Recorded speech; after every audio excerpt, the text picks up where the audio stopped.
This episode of No Filter is brought to you by Belong, offering simple mobile and broadband plans with no surprises. As much as it hurts to be called dumb or stupid, nothing hurts more than being called dumb or stupid because you're black. From Mamma Mia, I'm Mia Friedman, and you're listening to No Filter, candid conversations with fascinating people. Marlee Silva is 23 years old. She grew up in suburban Australia with her sister and her parents, not realising that some people perceived her family as different. All of that changed one day when she was 12 years old, and it marked a real turning point in Marlee's life as a proud Kamilaroi Dunghutti woman. A little while ago, I interviewed another proud Kamilaroi woman, Brooke Boney, who is an entertainment reporter on the Today Show. And when I was scrolling through Instagram after I interviewed Brooke, I noticed a comment on one of her posts that she'd done about our interview. And the comment was from an account called Tiddas for Tiddas. And when I went to take a look at that page, I discovered that it was an account dedicated to profiling inspiring Indigenous women and telling their stories. So then I dug a bit further and I discovered that the women behind it were two millennial sisters. Tidda actually means sister. And one of those sisters was Marlee. So I slid into her DMs to tell her how much I admired her work and did she want to have a cup of tea sometime? One thing led to another, and in time for NAIDOC Week next week, Mamma Mia will be releasing a new podcast on Sunday, hosted by Marlee. It's called Tiddas for Tiddas. And before we get to Marlee's story, here's a sneak peek. I'm a Gunghutti Waka Waka Murray woman. I'm a proud Bunjalung Widjabal woman. I am a very proud Niimba, Walwyn, Barkindji and Yirralurra woman from Brewarrina. I'm a Birragubba, South Sea Islander woman from Far North Queensland. And I'm a Kamilaroi and Dunghutti woman from New South Wales. So why are you hearing where all these women are from? For Aboriginal people, the first people to call Australia home, our stories are owned by the land, by the country our bloodlines come from. Where we're from is our identity. My name is Marlee Silva. I'm the founder of Tiddas for Tiddas, a platform that profiles Indigenous female excellence.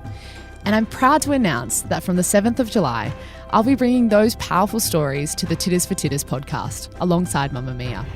Tidda means sister, and in this podcast, you'll hear the stories of a handful of our deadliest Indigenous sisters who are out there working to change the world one day at a time. Women like actress Leah Purcell. Growing up in a small country town, we weren't black enough to be black, we weren't white enough to be white, so we were yellow and we got racism from both sides. Yeah. Social Justice Commissioner Dr. June Oscar.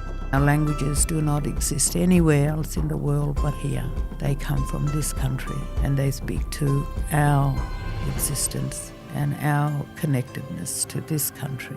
So it's important that we do all that we can to maintain and keep our languages alive.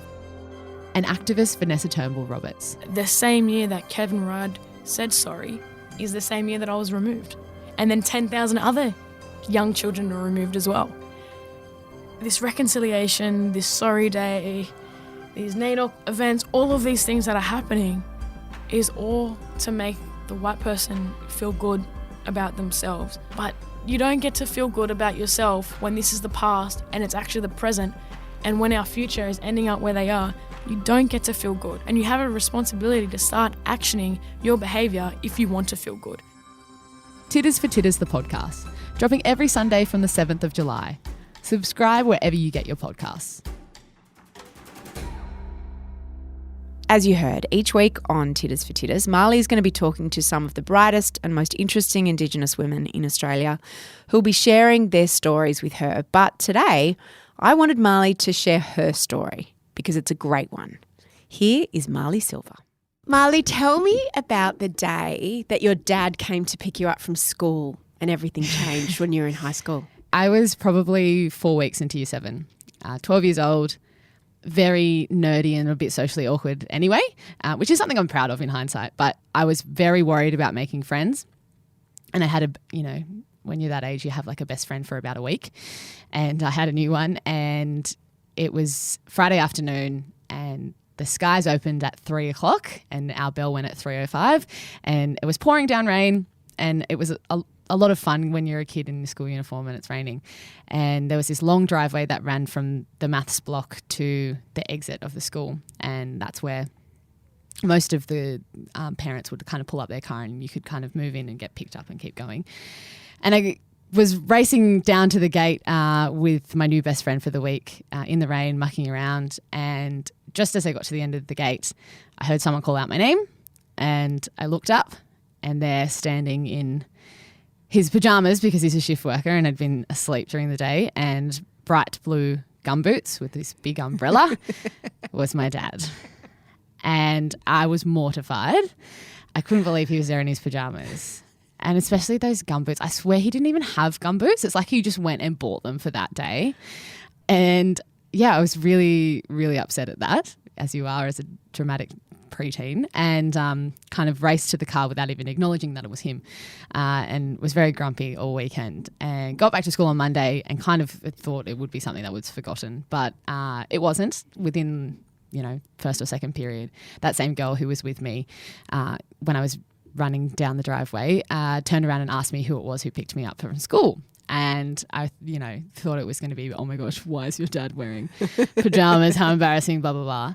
But instead, when I told her it was my dad, at first she kind of looked at me weirdly and said, oh, is it your dad or your stepdad?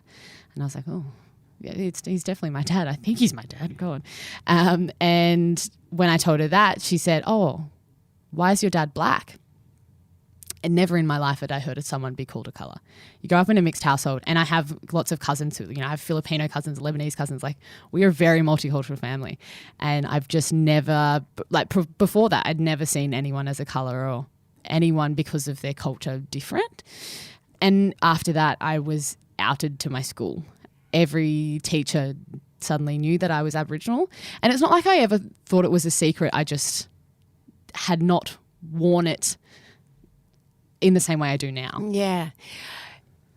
For those, podcasts are not a visual medium. For those who can't see you and who might not have seen a picture of your dad and your mum and your sister, can you describe a little bit about how the four of you look? Yeah, I guess. So, yeah, my dad is quite obviously darker than myself and my sister. He's black. And my sister looks like she was left in the oven a little bit longer than me. As a little kid, I had blonde hair and blue eyes. And my mum's white. So you say that growing up you'd never heard anyone referred to as a colour. Did you grow up in a community that was very mixed or multicultural and that never inspired comment, or did your parents shield you from it? I think they did a very good job of shielding me. I grew up in the Sutherland Shire, which is like Wonder Bread land. Like, most of the population is white. And I don't know, it's like it was this naivety because it should have been obvious to me as a kid, oh, my dad looks really different to my friends' dads or something like that. But I just didn't. And maybe it is because I've spoken to mum and dad about this before because, this story is one I tell quite often. And dad was very adamant to make sure that we didn't go through the stuff that he did. And I think that, I probably didn't realise it at the time, but they probably glossed over maybe some things that people had said or somehow managed to protect us from it. And I think maybe I just accepted that one part of my family looks very different to another. I don't know. Like, I'm thankful for it because I think that from the moment that happened, I was forced to make a decision around whether, I could pass as white for my schooling or I could embrace my culture, which is the decision that I chose. You said that it was almost like you were outed as Indigenous in your school. Were there any other Indigenous students there? By the time I got to year 12, there were 7 other identifying Indigenous students, but I was the oldest. I was the one that the teachers would pull out for an ADOC assembly because I was also a very strong public speaker and very confident when it came to that stuff. I was the one who was put in front of everyone, and my sister followed suit a little bit, but I was kind of the token for a long time. Before you became a role model, as you did in your later years of high school, I'm thinking back to that 12-year-old girl in year 7 who you described as, pretty self-conscious, and girls are full of not knowing who they are at that age. What was it like when did word sort of go around? Oh, Marlee, did you know that her dad's Aboriginal? Yeah. It started with whispers and then turned into jokes, and it turned into questions that I wasn't prepared for, and that ranges from, oh, what do witchetty grubs taste like, to, well, you're not really Aboriginal, or even things like a kid would call me an abo, which is, even hard for me to say out loud, and I would get very, very upset, and they would tell me, oh no, I've got my cousin's neighbour's Aboriginal and they say that and that's fine. So like me being upset was kind of made no sense. I had one kid who relentlessly tortured me with jokes, just these jokes he'd come to school with every single day for a whole year, and it was just after the Kevin Rudd sorry speech. And I think in hindsight, he kept doing it because I kept biting. But how was I supposed to react at that age? And he kept doing it and kept doing it and kept doing it. And I got to a point where I just stopped responding, which is when he stopped. And then he's like, I have this one final thing for you, Marlee. I have this one. And I was like, okay, mate. And what he'd done is written a parody sorry speech. And it was, I'm sorry for saying insert joke here.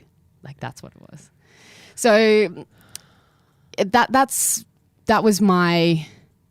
I learnt very quickly that the decision I'd made to not pass and to not just act like it's something that doesn't define who I am, because it's exactly what it is. I realised that was not an easy choice to make. Yeah, looking back, do you see that as a real crossroads as to when you took on an Aboriginal identity? Yeah, I think it's not even just taking on an Aboriginal identity, because that was something I was living every day, but it's that being that loud person, it's being the person who goes, well, actually that's not right when a teacher says one thing or the other, because even they were not very good. Like, and this is not to say across the board I had all these horrible people, blah, blah, blah, but there were mistakes that I saw them make in also pointing me out and being like, oh, we're talking about Charlie Perkins and the Freedom Rides in history, Marlee, what do you think of this? You're 14. I don't know anything about it because I'm in class to learn about it as well, but I'm the spokesperson for all Aboriginal people. Singling you out. Yeah, which is hard, especially when you're a teenager. No one likes to be singled out. No, you just want to blend in. Yeah, at you that want to time. be cool. So before you were in high school and you were sort of outed as Indigenous, what was your earlier upbringing like? Like, how were Indigenous rituals or language or stories, culture, how did it happen in your house? It was very inherently connected to family and connected to spending time with my nan, my aunties and uncles and cousins and stuff. That's what being Aboriginal meant, and it wasn't traditional by any means. We didn't know language because that's part of the dispossession that's happened, and that's the repercussions of that. But it was telling stories and yarns about our family without it necessarily being overtly about culture, but just in the sense that it was our stories. That's what it was. I've actually questioned, I've gone, oh my God, was I, did I feel Aboriginal before that moment? And I know that I did, because my mum has this brilliant story. My dad was a rugby league player, and at one of his games, we were all sat there with I think she said I was about 3, and when they name the players at the field and they talk about who their sponsors are, and one of the players was sponsored by a courier company, and they said so-and-so sponsored by so-and-so couriers, and me being 3 and not really understanding what that meant, turn around and go, Mum, I'm a courier, Mum. And everyone lost it. Apparently it was like the cutest thing ever, but it's something that has been the case for always. Like, it's always something I've been very proud of, even if it was mishearing courier. Your dad was a police officer. Is he still? Yeah, he's still a police officer. He's a police officer, and he was quite a high-profile rugby league player in his day. What was his childhood like, his upbringing? Pretty rough. It's defined the man that he is and kind of shaped him as a father, because I think he's just so excited by the opportunities that we've been afforded and so proud of what we've achieved, because what he achieved with nothing, growing up in Housing Commission in Western Sydney, both my parents did. Both of them came from no money, from broken homes. Both of them had alcoholic fathers, and they both had very strong mothers. So the influence of women, has been really influential on Dad as well, because not only did he have my nan, his mum, who, you know, was the first woman to graduate from Moree Girls High and got spat on every day at school, and then moved to Sydney and raised 5 kids and did it in a domestic violence relationship, and rose to be the head of, it was DOCS at the time, Western New South Wales. Wow. Right? So she did that. And This is your dad's mum. yeah. And because she was, you know, working so hard, and she did her university study, you know, as a mother, and became the first Aboriginal woman to graduate with a Bachelor of Social Work from the University of Sydney. My dad's older sisters raised him for a lot of the time. And, you know, 2 of his sisters had babies by the time they were 15. So this influence of these strong motherly figures, and also just the power of women, and even the stories of my great-grandmother and all my great-aunties and everything, I think they have made him, without him ever being able to say this, a very good feminist and a great role model as a man for women. So it's funny because earlier this year I actually got to speak on a panel with him and my sister for the first time, which was very, very fun. But I found myself talking about him as being someone who's had a big influence on my understanding of being a woman. And that was because, I think, not only because of the women that raised him, but also as a rugby league player, which is like ultra masculine. Like, my dad is a very emotional man, and he's not afraid of that, which is really cool. And he also taught us that we didn't have boundaries or things that we couldn't do. Like, our capabilities were endless. Like, we were out the back playing footy, you know, more than some of my male cousins. Like, we played cricket and soccer and everything.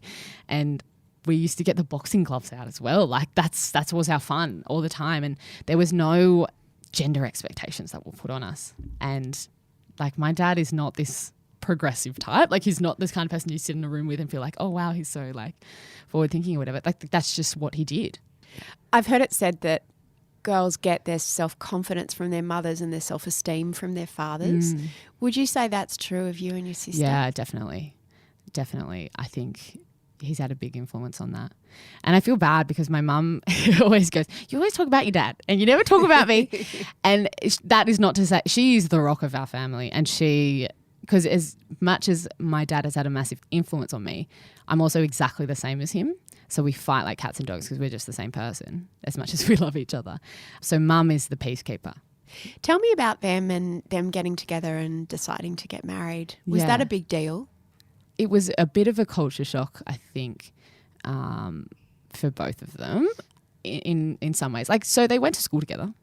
They didn't go out during school. They ran into each other in a nightclub when they were 19, and then, I don't know, something happened and Dad looked her up in the phone book and called her a couple of days later and blah, blah, blah. And was this in the 90s?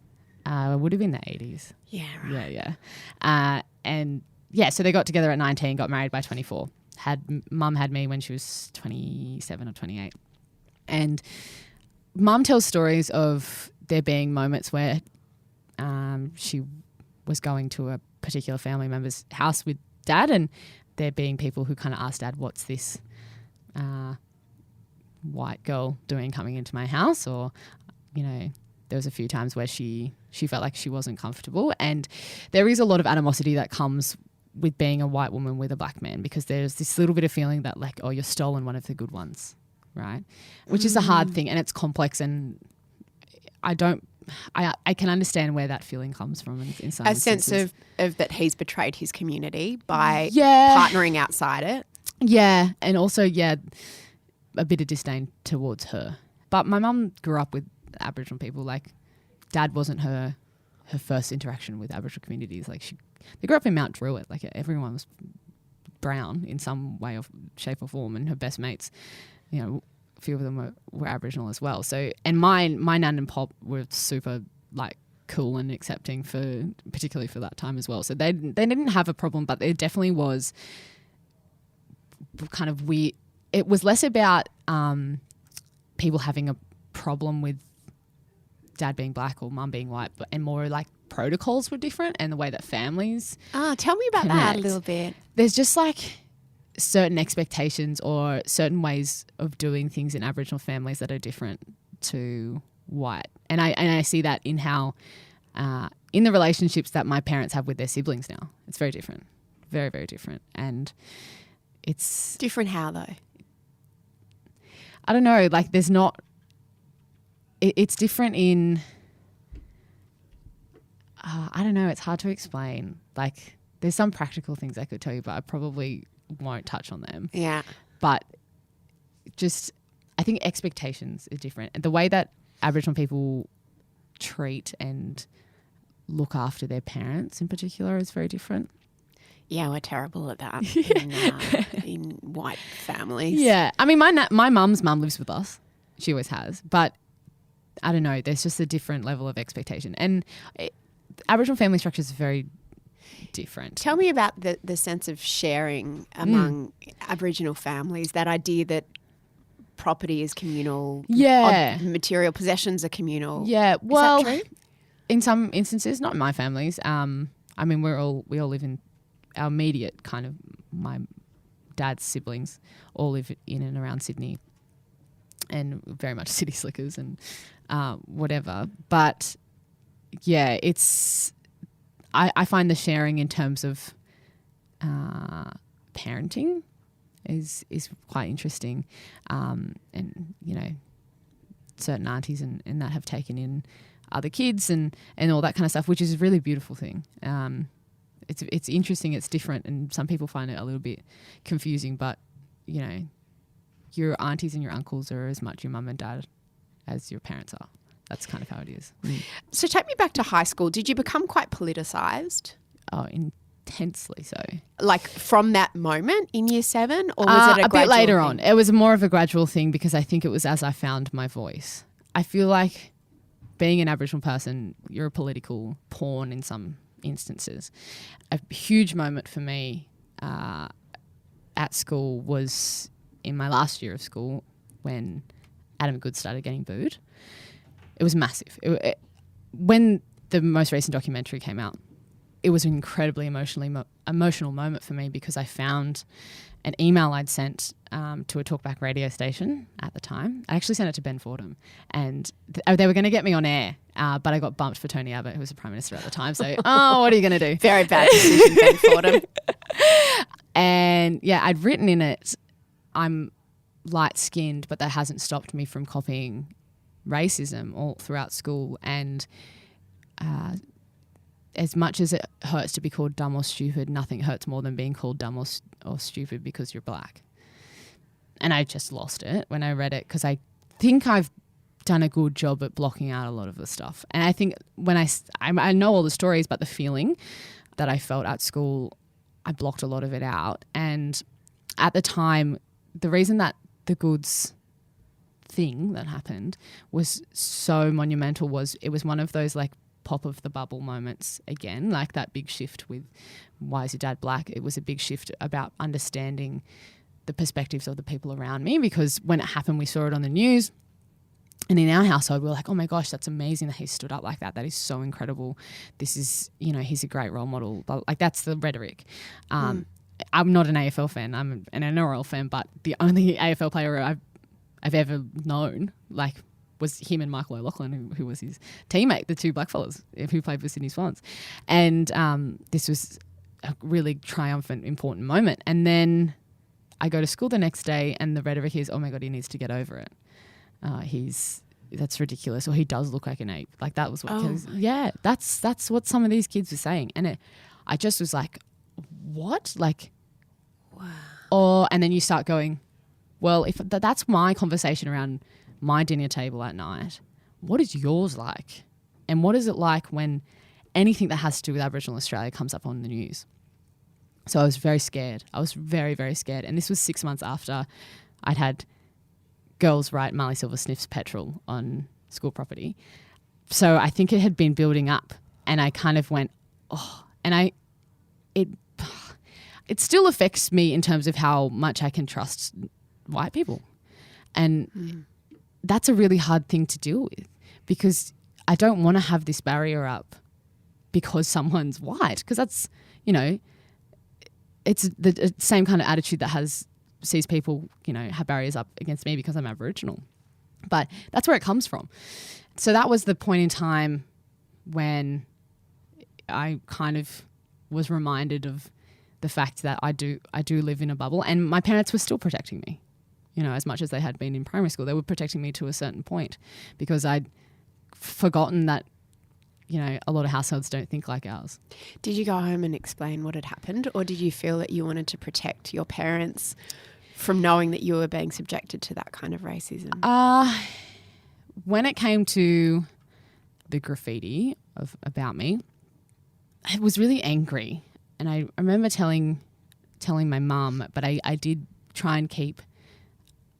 I did tell my sister as well, and I've tried to protect her a lot more than anyone else because, yeah, I just find that she didn't tell us about a lot of the stuff that went on at school, and she copped it a little bit more because I think people could pick up on the fact that she wasn't as confident as me. So she was a bit more vulnerable. And because her skin was darker? Yeah, definitely. Yeah, when the graffiti stuff happened, I was very, very angry, but also at a stronger point in my life where I was stormed up to the vice principal's office and was there quite a few days in a row being like, what are you going to do about it? What are you going to do about it?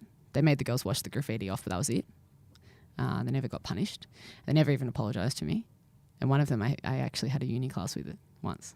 Yeah, which was weird. But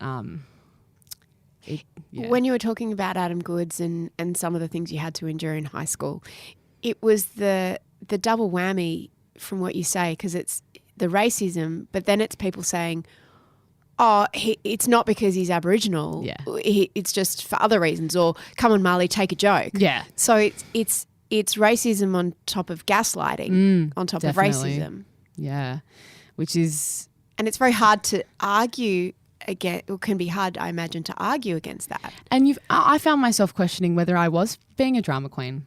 Am I? Why does this hurt so much? Why am I reacting in this way?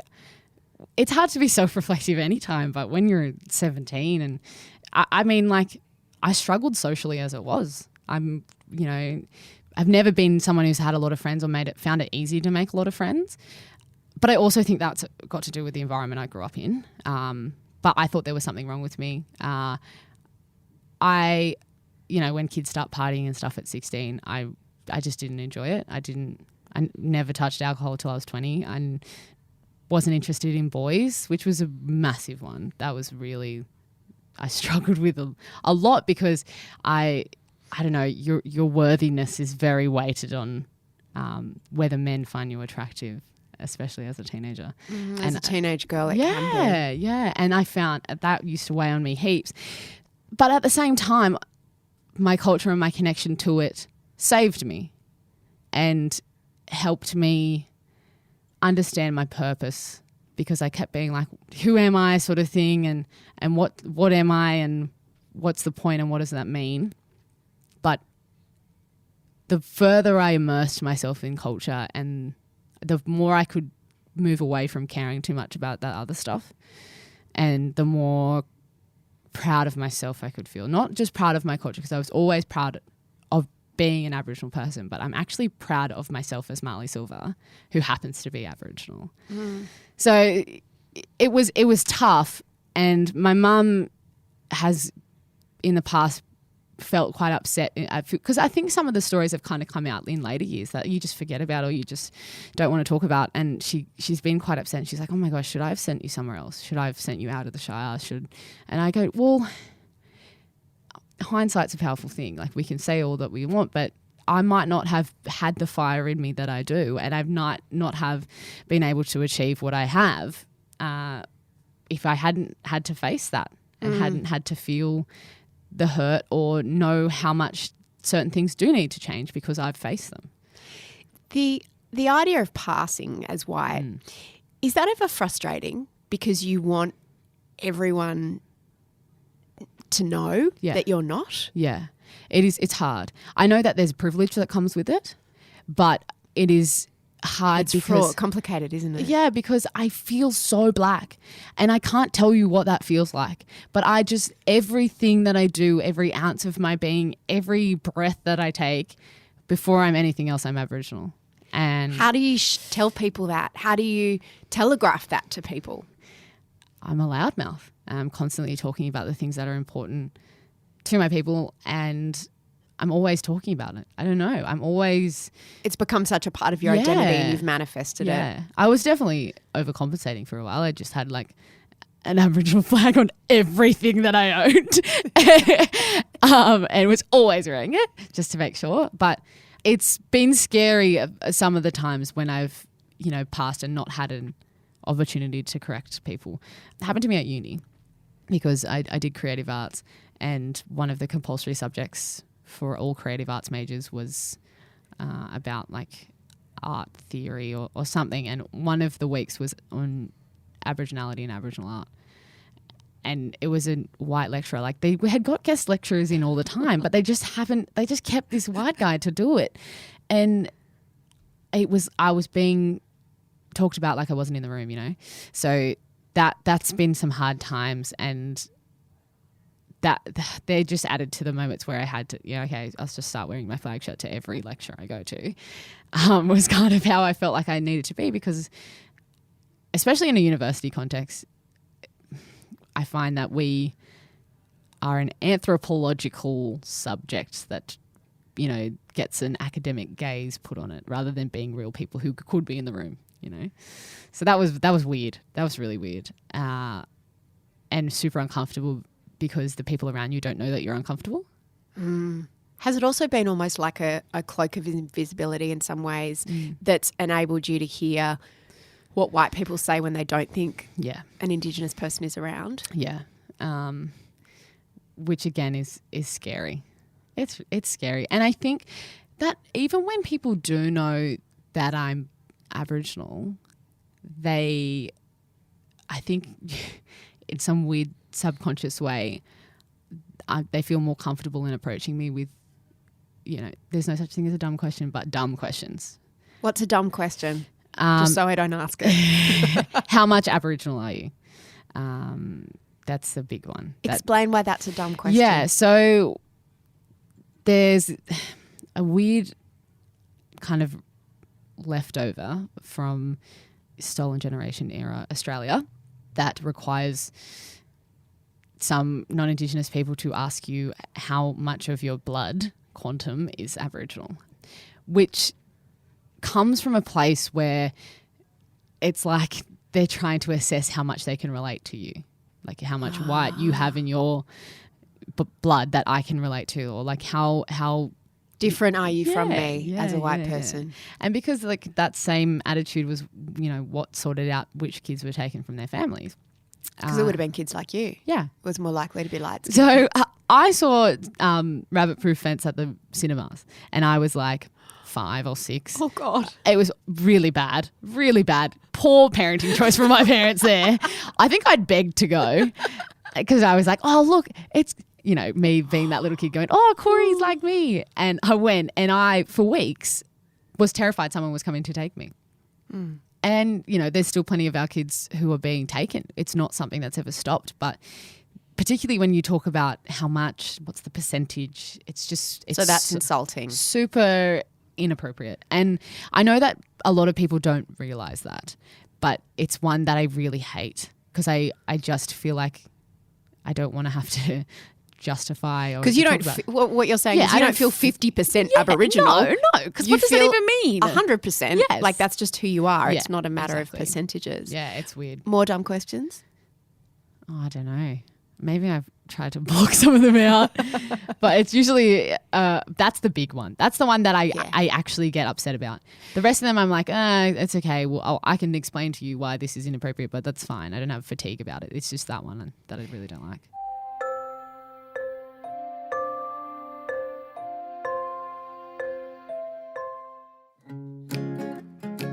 More with Marlee in just a moment, but first a message from our sponsors today, Belong. Belonging is not about fitting in. It's the freedom to be yourself and connecting with people who matter. It's amazing the connections we make when we talk. Belong. Together, we're different. All Belong mobile plans have data banking, which means you never lose all the data that you don't use. You can save it for the future, or you can gift it to friends and family who have active Belong services in Australia. Let them know that they belong. Check out Belong's mobile and broadband plans at belong.com.au or follow the link in our show notes. Tell me about how Tiddas for Tiddas started. It's funny because it was something that I guess I wanted to be able to do something kind of big and creative on my own that was about celebrating us for a long time. Because I used to work in the nonprofit sector. And worked with kids and been around like dynamic ideas and programs and things like that and been like, I can do that. I did a summer program at Stanford University at their business school in 2016 and I think that was where I was like, ooh, like could CEO be after my name or whatever. And then last year I was doing my honours and my study was around the representation of Aboriginal women on television and film. And it was also, the NAIDOC theme was Because of Her We Can. And we just had all this amazing, kind of talk about our amazing women and their stories and their, I don't know, something was brewing in me for a long time. And then I had my heart broken really bad. And I'm very good at distracting myself when I'm upset. So in the past when that's happened, I won a scholarship to go to Stanford. And then this time I went, I'm going to make something and then throw myself into it and then I'll be fine. And it's worked. Well done you. So was it a long-term relationship? No. You're only, how old are you, 24? Nearly 24. So it can't be that long-term, really. No, it wasn't. It wasn't at all. And it wasn't necessarily the length of it that was so hard. A good point. You can. It was a circumstance. Some of my biggest heartbreaks have been shorter ones. Yeah, I got dumped by a text message while I was overseas. Oh, so he could get back with his ex-girlfriend. So it was hectic. But I am thankful for it. Good things have come from it. Yeah, like Ariana Grande's "Thank You Next" is it's my anthem. It's like was so perfect. But what does Tiddas mean? Tidda means sister. So, yeah, that was the thing. I had it brewing and then I had a bit of a kick in a way that I didn't want it to happen, but I did. And I thought, okay, what can I do? What's something practical that's also going to be easy? So, okay, I'll send up an Instagram account and I'll just start sharing stories of these amazing women that I know personally or, I'll stalk everyone to death to find amazing things and reach out to them that way. And yeah, over the breakfast table, I said to my sister, I've got this idea. Do you want to do it? Well, I didn't really ask. I kind of just was like, we're doing it. And she went, okay, whatever. Crazy Marlee's got her ideas again. And yeah, a week later, I set up the Instagram account because I kind of was playing with the name for a while. And I'm going, what can I call it? What can I call it? And I thought, Tidda is a word that we don't use that much anymore. Oh, well, some people do, but I hadn't used it as much as I had in the past. And I thought it's a great word and it's good. And we don't have a lot of words in language or even slang words that we all use, but it is one that we do. So it just felt perfect and I did it and I didn't expect much. Like I just thought it would be fun and it would, be that distracting thing that I needed. And I could read stories about amazing women and feel good about myself even. And within a week we had 1,000 followers and I thought, oh God, I had my personal Instagram for like almost a decade and barely got to 1,000. And we had the right people get behind us very early on. So Tiddas for Tiddas, you do it with your sister. It means sisters for sisters. Yeah. There used to be a band called Tiddas. Yes, I do know that. I love that band. And that's originally when I saw you leave a comment on one of Brooke's posts after I interviewed her. Yeah. I was like, oh, I remember that band. And then I went down the Instagram rabbit hole and found your Instagram page and then I found you and your sister. Yeah. And she's a lady startup. She's got a business called Deadly Dots. Yes. She's an artist. Yes, she is. And how do you decide which women to profile on the Instagram page? I like to try and make the stories as diverse as possible. So just like really random different subject matter. We put call outs quite often like, would you like to share your story? Or if we're wanting to talk about something in particular, be more specific in that call out. And a lot of the time I'll just stalk, hashtags and find women and message them and be like, this is cool. Do you mind if we reshare it? And now it's a podcast. Now it's a podcast, which is amazing. What did you think when we initially suggested that? Oh, I freaked out. I was like, is this real? Is this legit? Can I really do this? Okay, cool. Someone said I had a voice for radio once. This will be fine. Who have you profiled on Tiddas for Tiddas, the podcast? We have profiled the Human Rights Social Justice Commissioner, Dr. June Oscar. It was phenomenal. Tell me about her. Oh, she is this amazing woman from the Kimberleys who is the first Aboriginal woman to hold the position she does at the Australian Human Rights Commission. And the first thing she said to me was, I want every Aboriginal girl to know that they can have the role that I have. And I was like, oh, okay, this is so cool. Sounds like one for you. Yeah, I don't know, maybe. But she's just done this project called Women's Voices, and she's gone all across the country and spoken to so many different groups of women and girls to hear about what matters to them and, yeah, what's important. And a big part of the feedback is like everyone, all these women are just worried about what they pass on to the next one. It's all we think generationally. I've had someone say to me, an elder say to me, we think 4 generations down, like what does that part of my lineage get to see because of the work that I've done? Because we know it's a slow process. Whatever it is that we're doing, it's not going to happen overnight. So that's a common thread. As much as the Aboriginal experience is very diverse and no one has the exact same experience, we all think about how we give back. Who else have you spoken to? I spoke to Leah Purcell, who's an actress and who is someone I've looked up to for a long time. So I freaked out a little bit. I was definitely fangirling. So I had to like calm myself down and it was okay. But I mean, she was just brilliant. She's a storyteller and she was hilarious and so open. And she talked about one bit of her work, which is one of the most important pieces of television I've ever seen, which was on Redfern Now. Because it was the first time I saw my aunties on TV. That's what it felt like. And because Redfern is, whether you're from Sydney or not, it's the Aboriginal heart of the city. And I feel at home there as much as, I've never lived there, but, I've always had family there and I worked there for a long time. And so that was really cool. And then we've also had kind of everyday women as well, which I think I was really kind of set on being able to capture their voices. They're women that, some of them that I know personally that I was like, oh my gosh, like Vanessa Turnbull-Roberts. I don't know if you're ready for that. Like she is just phenomenal. I've heard that interview is just extraordinary. Oh, she just has this way of telling her story and she's just so brave and powerful. And there's something in that. There's something in all of the stories that we've captured so far that is for everyone.